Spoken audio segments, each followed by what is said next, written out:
around them, and they can teach themselves, and they can further their understanding on their own without my help.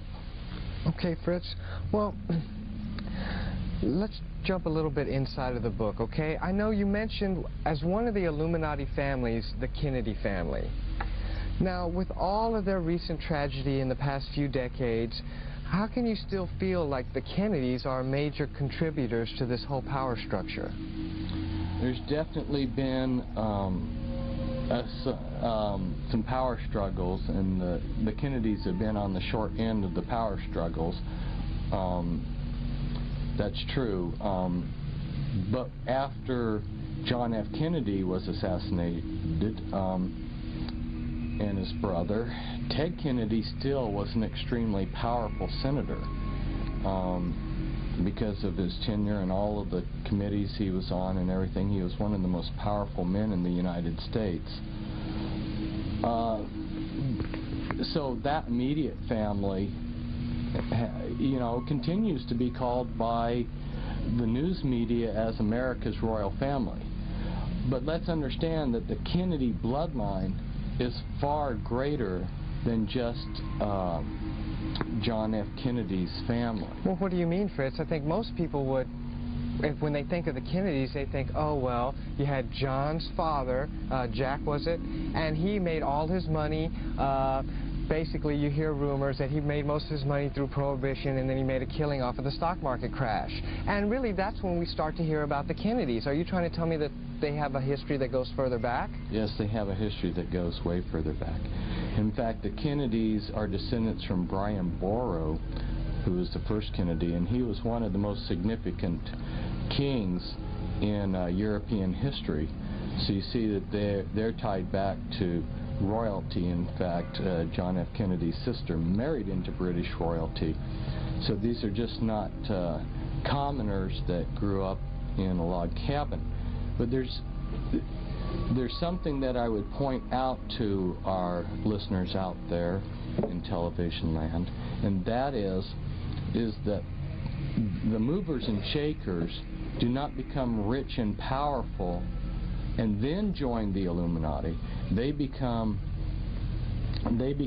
rich and powerful because they are part of these Illuminati bloodlines, and their councils decide how they're going to divide up such things as the drug trade, monopolies, and things like this. And so when you see these families like the Astor family go from being totally poor, and in a few years John Jacob Astor is the richest man in North America, and maybe I'll use him as an example. Okay. Since I got started talking on him. John Jacob Astor came from Germany, from a small town, Waldorf. His background was being a butcher. He couldn't hardly speak any English. His English was broken. And he was the type of person that if you were sitting beside him eating, he might grab your shirt and wipe his dirty face on it while he was eating the meal. He was gross, he was crude. He was not somebody that you would enjoy being around. Yet this man who could barely speak English and who is an exceptionally obnoxious person, within a few years became the most richest man in America. Now, how did that happen? There had been fur trade for hundreds of years, but all of a sudden he comes to America and monopolizes the entire fur trade, basically, on North America. Now, how did he gain control? It's because somebody in the Illuminati councils had decided the Astor bloodline, which is a bloodline that goes back to antiquity, the name is a derivative of Astarte. They had decided that the Astor family, you know, would be given that privilege. Why did Bill Clinton become president? Somebody made the decision many years ago. You can look back at the things Bill popped off and said as he was a kid. He said, "I'm going to be president." Okay, Fritz. Well, we talked a little bit about the Kennedys, and I noticed that another Illuminati family that you mentioned in your bloodline book is the Onassis family. Now, as far back as I can remember, just out of recent memory, the only Onassis I could ever think of was Aristotle Onassis. And really the only reason I bring him up is because we talked about the Kennedys, and they seem to be linked a little bit. Could you briefly describe how the Onassis fit into this picture? Onassis was, again, someone like John Jacob Astor. His family lived, Aristotle's father Socrates lived in Turkey, and at the end of World War I, the Turks committed genocide against the Greeks, and the Americans had a warship off of the coast, and very strange thing happened. I mean, you have millions of Greeks being killed, but for some reason this American warship sends a party of Marines ashore, and the one person they rescue is some obscure boy named Onassis. This is and the reason they give is because he had sold a bottle of liquor to the captain of the ship, and the captain of the ship had taken a liking to him. Well, that's a nice story. So then Onassis comes to South America. He lands in South America penniless in Argentina. But supposedly by washing dishes, within a few years, he's a multi-millionaire, one of the richest people in the world. From being a dishwasher? Yeah. Some jobs like being a dishwasher. You know, you can see this kind of stuff in Back to the Future with Biff, you know. Yeah. And this is what we're talking about. So what I'm getting at is he became rich because he was in one of these bloodlines. How extensive is that bloodline? Who else is part of that bloodline? I don't know the full extent of that bloodline. Mm-hmm. I know that in working with people that were that I brought out of the Illuminati, most of the people of these bloodlines do not have surnames that match the bloodline that they belong to. Their only major connection, so to speak, is when they are put before the Grand Dame, and she is to give her approval as to whether they're accepted into the Illuminati or not when they're like age 3, and they're given a physical inspection, just like the Masons don't want anybody who's got physical defects. Mm-hmm. And they're given an overall inspection, and in that initiation ceremony they will announce what bloodline they belong to. But then they will continue going through life with a plethora of other names. Okay. Well, Fritz, after hearing you speak over the weekend, I think one of the best examples to help people kind of understand how the Illuminati control world events, could you kind of briefly describe some of the major events of the Illuminati-controlled World War II? Oh, of World War II. Right. Okay. Yeah, I'll focus on that. I might just mention to our audience, I could go back and essentially every war that there is, I could go through and show how these families have created them, manipulated them. Well, you can look at Wall Street, and the Illuminati families on Wall Street were the ones that financed Hitler to come to power. Also, you'll see that the Krupp family in Germany, plus a few other leading industrial Illuminati giants. Now, you're talking about the Krupps that make the coffee machines. Is that right?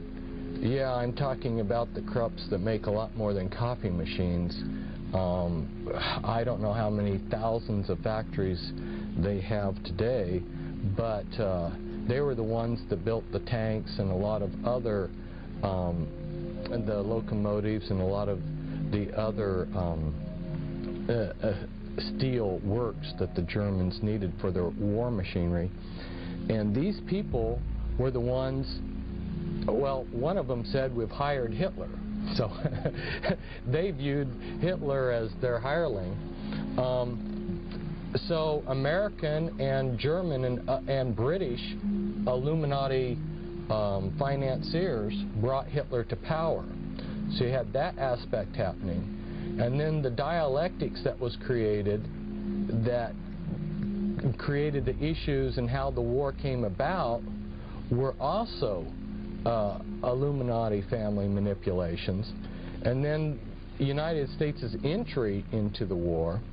Let me point out something here.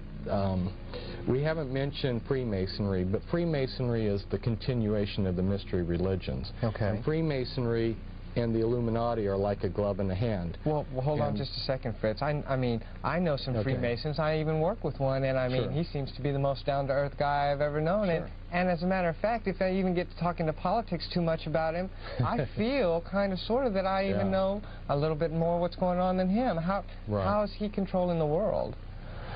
Oh, he's just a member of a lodge system. We're talking, the lodge system needs a lot of good men at the base to support its structure. And 2/3 of the Freemasons don't go beyond the 3rd degree. They're that financial base supporting this pyramid structure. But at the top, we have these people. For instance, the Sinclair family, which is part of the 13th Illuminati family, they were given, if you look in Masonic encyclopedia, you'll see that they're listed as having been given headship over the Freemasons, and that was something that was to be passed from generation to generation. So you'll see that these bloodlines are in control of Freemasonry, just like so many other things. The royal family of Britain has been at the top of Freemasonry in the United Kingdom. So it's not that every Freemason is in the Illuminati. It's that this is just one more system or lodge or secret society that's controlled by them, and Freemasonry just happens to be, has been in the past. It's no longer so much the powerful tool that it was in the past, but it's been one of their most powerful tools in the world for carrying out what their agenda. Okay. So let's see. Let's pick up where I was. Back to World War II? Back to World War II. The reason why I had to bring in the Freemasons is Stalin and Churchill and Roosevelt, who were the Allied leaders. They were all three Freemasons. And Churchill was of the Illuminati bloodlines, and so was Roosevelt. Stalin married into one of these prominent, Kaganovich, if I'm pronouncing the Russian name right. He married into a prominent Illuminati bloodline. And in fact, you see in Russian politics that same family that Stalin was married to is still very powerful in Russian politics. But anyway, so you had three people that are controlling these countries, or at least are the visible political leaders of these countries that are all on the same team. And Germany and Japan and several other smaller countries that join them are arrayed against Russia and the United Kingdom. And the British wanted the Americans to enter the war. Roosevelt wanted us to enter the war.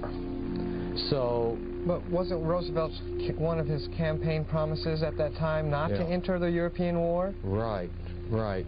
Just the same as Wilson. Before World War I, his campaign was he would keep us out of the war. And then very shortly after he became president, he declared war on Germany. And it was such a trauma to my grandfather because he had voted for Wilson, that he never voted Democrat again in his life.